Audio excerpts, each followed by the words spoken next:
Hi, this is Dr. Gregory Sadler. I'm a professor of philosophy and the president and founder of an educational consulting company called Reason.io, where we put philosophy into practice. I've studied and taught philosophy for over 20 years, and I find that many people run into difficulties reading classic philosophical texts. Sometimes it's the way things are said or how the text is structured. But the concepts themselves are not always that complicated, and that's where I come in. To help students and lifelong learners, I've been producing longer lecture videos and posting them to YouTube. Many viewers say they find them useful. What you're currently watching is part of a new series of shorter videos, each of them focused on one core concept from an important philosophical text. I hope you find it useful as well.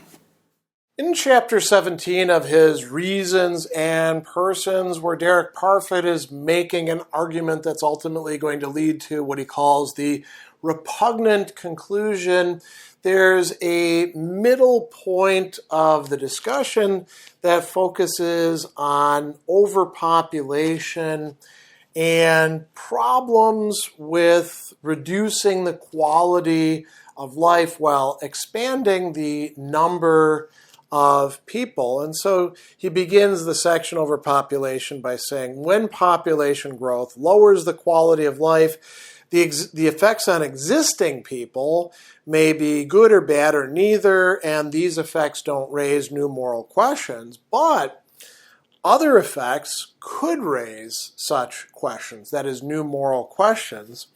And he says, when would these arise? Well, most clearly when we're comparing outcomes that would be hypothetically produced in the further future, so not the immediate future, but the further future by different rates of population growth. So he suggests thinking about, 100 years in the future. Now, granted, some people who are currently alive may be alive 100 years from now, but the bulk of the population won't be. So he says, okay, if there's faster growth of the population, what is the outcome of that? Well, more people, and those people considered as individuals are worse off individually because their quality of life is lower. So he says, well, what does worse off actually mean in that case? It could refer to the level of happiness or quality of life or the share per person of resources. And we should, think that these would be correlated together, rising and falling together. So then he's going to begin with considering possibilities.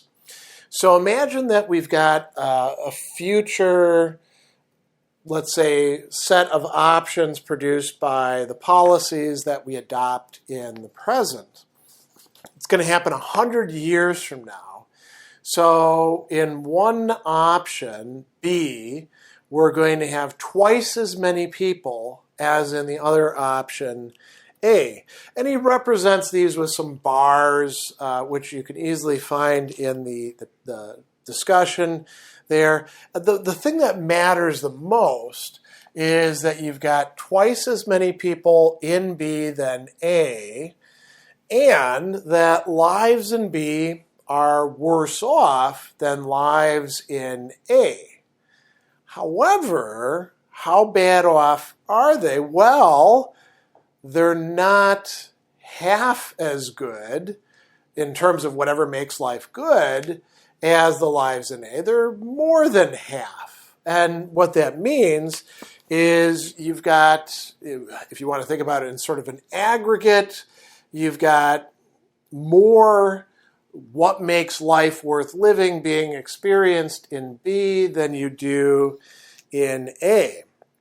And he says, I'm talking about their quality of life through some particular period. There's obviously going to be change in the population. We're going to ignore that because we're trying to keep it simple. And we'll assume in these outcomes there's neither social nor natural inequality. No one is worse off than anyone else. That, in fact, would never be true, but we're going to try to do that just to make this work. So how then do we decide whether we should go for A or for B?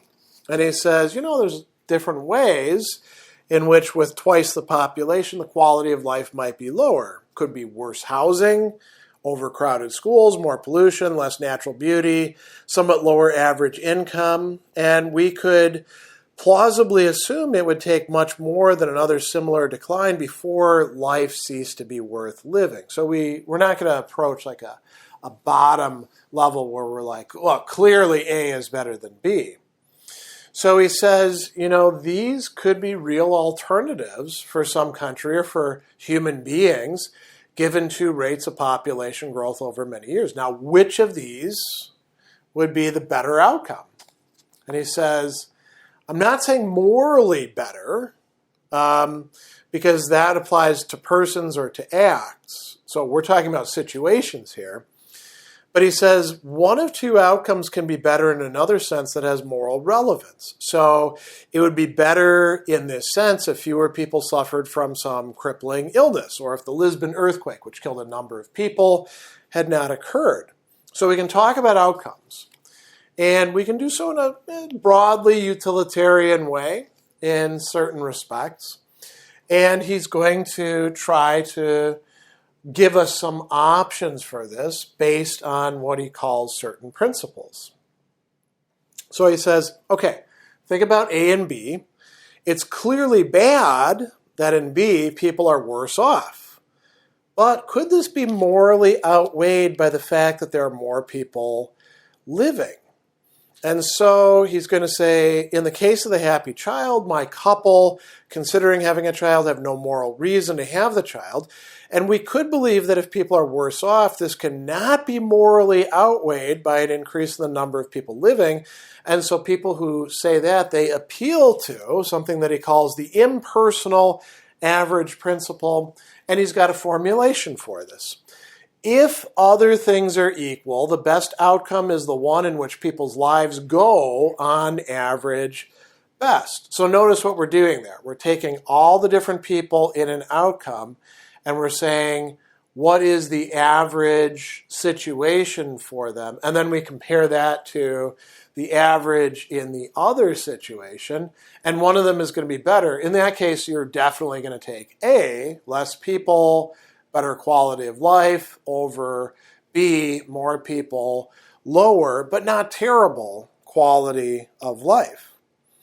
He goes on to talk about a hedonistic version of this principle that says, if other things are equal, the best outcome is the one in which there's the greatest average net sum of happiness, happiness being understood in terms of well-being or pleasure, something like that, per life lived. Right? So net sum of happiness, you look at all the happiness that the people in that situation have, and then you divide it by how many people you have. So again, A is going to come out better than B. And is that the only way that we can look at it? He says, suppose that we believe that in the case of the happy child, the couple do have a moral reason to have this child. We believe it's always better in itself if an extra life, a new person, is lived that's worth living. If this is what we believe, it would be natural to claim that B might be better than A. Why? Because B has twice as many people as A. The loss in the quality of life might be outweighed by a sufficient gain in the number of lives lived. And so he says, well, this would involve reworking the hedonist thing so that we would have a focus on the total. He says this hedonistic version of the impersonal total principle runs, if other things are equal, the best outcome is the one in which there would be the greatest quantity of happiness. So more beings being happy, greater quantity of happiness, the greatest net sum of happiness, minus, of course, misery. You have to factor in that people could be also miserable. So he says, well, if you take that principle, Now B is actually better than A. Why? Because in B there would be a greater overall quantity of happiness, even though the average level of happiness for these people in B instead of A is actually lower. So he says, what if we're not hedonists? What we believe to be morally important is not happiness, but instead something we call quality of life. We can ask the same questions, but we must use an unfamiliar phrase. When we compare the value of quality and quantity, what's the relevant quantity? We might say, well, the quantity of lives that are lived that are worth living, but this is wrong because it ignores the quality of these extra lives or how much they're living. So the relevant quantity must be a function of both of the number of these lives and their quality. And he says, I'm going to suggest the phrase, whatever, the amount of whatever makes life worth living. And now he's going to say, you know, we could have more of what makes life worth living in B because we've got more people to enjoy or experience what makes life worth living. So we can rephrase that now as the impersonal total principle. If other things are equal, then the best outcome is the one in which there would be the greatest quantity of whatever makes life worth living. And since the people in B, there's twice as many of them, but they've got a little bit more than half of what the people in A have of what makes life worth living, it's a greater total. And that means that B would be better than A. We should have twice as many people, even though they're going to have a lower quality of life individually, because we're going to have a greater aggregate of whether we want to say happiness or what makes life worth living. And he says, if we think B would be worse than A, well, we'd have to reject this principle. But if we buy into that principle, we have to say that B is better than A. And this is one instance that then he can use as sort of a, application, changing the parameters a bit to get himself to the repugnant conclusion.